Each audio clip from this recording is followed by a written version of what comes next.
기아가 요즘 전기차 출시를 굉장히 적극적으로 하는 것 같죠. EV9 이후에 레이 EV도 공개를 했고 9월에는 EV5도 정식으로 출시할 예정이잖아요. 그냥 국내 시장만 봐도 저가형 전기차 판도가 빠르게 커지고 있다는 걸 알 수 있고 9월부터 EV5하고 토레스 전기차의 가격 경쟁도 기대되는 상황입니다. 그런데 이걸로는 부족했던 걸까요? 사실 EV5 가격은 토레스 전기차보다 1000만원 정도 비싼 걸로 알려져 있잖아요. 그래서 그런지 보급형 모델로 알려져 있던 EV4에 대한 소식도 재조명 받기 시작했습니다. 지금까지 나온 정보를 토대로 가격은 얼마일지 그리고 기대되는 포인트까지 쉽고 빠르게 정리해드리겠습니다. 내 차니까 소중하니까.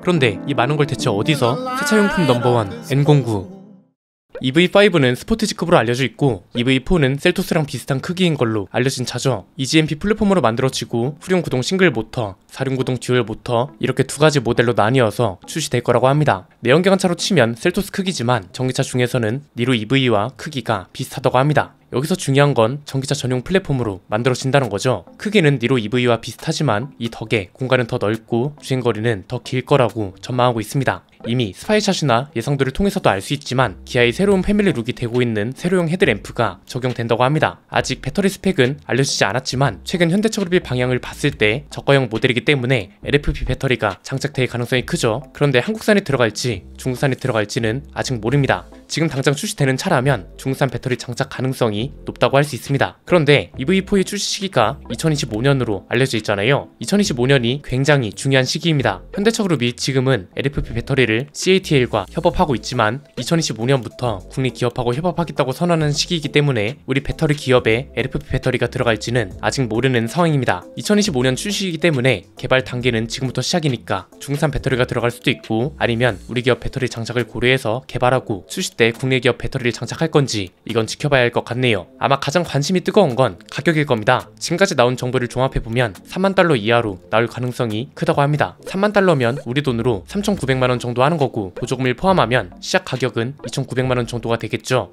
2025년 보조금 상황에 따라 가격은 조정될 것 같습니다. 만약 지금보다 보조금이 적다면 기본 가격을 더 내릴 수밖에 없습니다. 셀토스급 차를 아무리 전기차라 해도 4천만원 넘게 주고 사기는 싫을 거잖아요. 이미 저가형 전기차 시장이 활성화되기 시작했기 때문에 터무니없는 가격으로 출시하긴 힘들 겁니다. EV4가 K3를 대체할 거라는 말도 많습니다. 최근에 기아 멕시코 법인이 K3 풀체인지를 공개했잖아요. 국내에서도 반응이 꽤 좋던데 아쉽게도 국내 출시는 계획이 없고 해외에서만 판매될 예정입니다. 이름이 K3로 나오긴 했지만 사실상 프라이드의 후속 모델이기도 하죠. 프라이드의 해외명이 리오였고 멕시코 법인이 이 차를 리오 풀체인지로 소개했거든요. 그러니까 프라이드 풀체인지인데 해외에서 K3로 판매되는 것 뿐이죠. 그래서 우리나라는 아직 모르는 겁니다. 판매량이 저조해서 K3를 단종시킬 가능성이 높다고 하잖아요. 그래서 이 빈자리를 EV4 같은 차들이 대체할 건지 아니면 이보다 작은 EV3가 대체할지 궁금해지네요. 일단 어떤 차를 대체하든 셀토스급 전기차라고 알려졌고 시작 가격은 30,000달러 이하로 책정될 가능성이 높다고 해서 관심이 더욱 가는 것 같은데요. 기대할 만한 포인트 그리고 약간 걱정되는 것도 있습니다. 정리해보면 이렇습니다. 첫 번째는 제품을 출시하는 기업들도 그렇고 이걸 직접 접하는 소비자들도 그렇고 딜레마가 좀 커질 것 같다는 겁니다. 이게 최근에 공개된 레이 EV를 봐도 그렇고 EV4도 살짝 비슷한 생각이 들더라고요. 무슨 말이냐면 지금까지는 전기차가 방향이 확실했습니다. 크기가 커야 하고 크기가 커지면 배터리 팩을 실을 공간이 많아지니까 배터리 용량도 키우고 배터리 용량을 키우면서 주행 가는 거리도 무조건 길게 뽑는 게 좋았습니다. 불과 몇 개월 전까지만 해도 전기차 평가 기준은 이랬습니다. 그런데 이게 이제는 바뀌고 있다는 거죠. 너무 길게 가는 것도 필요 없고 그냥 평균치 이상 정도만 나오면 충분하고 가격이나 저렴했으면 좋겠다 이겁니다. 그래서 중형 이하급 전기차가 새로 출시되거나 기존에 있던 전기차들의 가격이 낮아지고 있는 거잖아요. 그런데 이제는 또 중형급이 아니라 준중형, 소형, 경형 전기차까지 기존 제조사들이 손을 대기 시작했습니다. 사실 이쪽 영역이 좀 음지였습니다. 만들어봤자 중소기업이나 중국 브랜드들만 손을 대던 시장이었는데 일본 브랜드가 살짝 건드리나 싶더니 다른 글로벌 회사들도 손을 대기 시작했다는 거죠. 이렇게 된 이유는 뭔가요? 이제는 전기차도 단순히 스펙에만 집중할 게 아니라 가격과 대중화에 집중해야 할 시기가 됐다는 거죠. 전기차가 미래에 맞냐 안 맞냐는 별개의 문제고요. 시장 흐름상 방향이 이렇게 잡히기 시작했다는 겁니다. 그래서 가격을 낮추기 위한 수단으로 첫 번째는 LFP 배터리 채용을 늘리고 두 번째로는 차체 크기를 줄이기 시작한 건데 이게 준중형급까지는 괜찮을 수 있습니다. 예컨대 토레스 전기차나 모델 3까지는 여유가 있는데 이거보다 크기가 작아지면서 딜레마가 시작된다는 거죠. 소비자들은 어쨌든 주행거리가 일정 수준 이상은 나와야 돈을 내고 살만한 전기차라고 생각하는데 경형 전기차는 많이 가봐야 200km대입니다.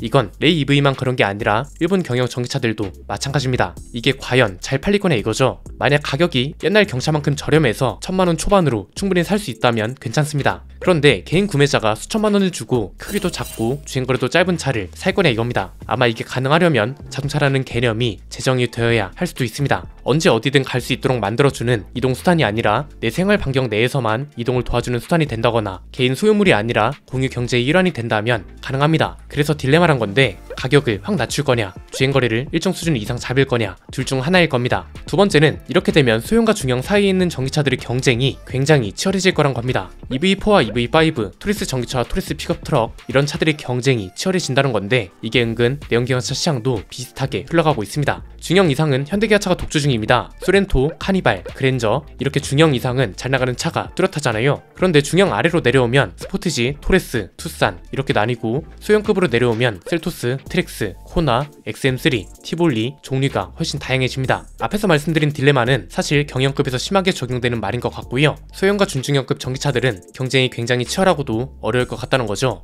이게 소형차급이면 주행거리가 평균 이상 나와주면서 가격은 저렴해야 한다는 조건이 붙어버립니다. 그렇잖아요. 만약에 EV4가 출시됐어요. 그런데 주행거리가 레이 전기차처럼 200km대라고 한다. 이러면 2천만원대라고 해도 이 차를 살 사람이 몇이나 될까요? 최소 350km 이상은 나와야 경쟁력이 있다고 하고 가격을 저렴하게 해서 이걸 무기 삼는 거죠. 큰 차면 차라리 비싸게 만들어도 되니까 이것저것 다 때려 넣을 텐데 소형차나 준중형급 정도 되면 가격도 합리적이어야 하고 스펙은 또 평균 이상이어야 하기 때문에 어렵다는 겁니다. 이미 이쪽 시장이 굉장히 치열합니다. 당장 출시 예정인 차들만 봐도 어떤가요? 토레스 전기차가 9월에 출시되고 비슷한 시기에 EV5가 출시된다고 합니다. 그런데 사실 얘네는 시작에 불과하죠. 내년이면 토레스 전기차보다 훨씬 저렴한 토레스 픽업 트럭이 출시되고 그 뒤에는 2천만원대에 시작하는 EV4가 출시될 예정입니다. 그리고 현대차는 아이오닉2 같은 차를 출시할 거고 국산차만 치열한 게 아니죠. 폭스바겐은 ID 시리즈의 보급형 모델부터 시작해서 GM은 이코녹스 EV 같은 차들 출시가 딱 이때쯤입니다. 이미 이것만 봐도 충분히 치열하지 않나요? 중형급 이상은 잘 팔리는 차들이 명확합니다. 국산차 브랜드 중에선 아이오닉5랑 EV6, 수입차 브랜드 중에서는 테슬라가 압도적입니다. 이게 실제 글로벌 판매량에서도 드러나잖아요. 그런데 소형차나 준중형차급으로 오면 기존에 없던 차들, 기존에 빛을 못 보던 브랜드들까지 있다는 거죠. 그래서 EV4 출시 전후로 저가형 전기차 전쟁, 전기차 대중화가 더욱 활발해질 걸로 보이고요. 세 번째는 이걸 통해서 전기차 가격 정상화가 더 빨라질 거란 겁니다. 사실 지금 전기차 시장은 가격대가 굉장히 애매합니다. 내연기관차는 암묵적인 가격대가 있잖아요. 아반떼급은 2천만원대, 소나타는 3천만원대, 그랜저는 4천에서 5천만원대 이렇게 암묵적으로 통하는 가격 범위가 있습니다. 그래서 차를 구매할 때는 물론이고 어떤 신차가 나왔을 때 저 차가 저렴한 건지 비싼 건지 이런 것도 모두 판단이 가능했습니다. 그런데 지금은 그렇지 않죠. 구매 보조금이 있기 때문에 해치백인 아이오닉5가 대형 세단인 그랜저보다 가격표에 있는 가격이 비싸잖아요. 심지어 테슬라는 가격도 수산시장처럼 바뀌니까 암묵적인 가격 범위라는 게 아예 없는 시장이었습니다. 그냥 차급만 생각하면 말도 안 되게 가격이 비싼 상황인데 토리스 전기차나 EV4급 정도 되는 차들이 나와주면 가격 범위가 어느 정도 잡힐 수밖에 없죠. 왜냐면 얘네들은 가격이 명확합니다. 토리스 전기차급은 3천만원대를 넘어가면 비싸게 느껴지고요. EV4 정도 되는 차들은 2천만원대면 적당하고 3천만원 초반까지는 납득이 되는 가격이다. 이렇게 딱 잡히잖아요. 여기에 회사마다 경쟁이 치열하니까 저렴한 가격을 무기 삼는 브랜드들이 많아질 거고 이게 시장 경쟁으로 이어지면서 암묵적인 가격대가 형성될 거란 겁니다.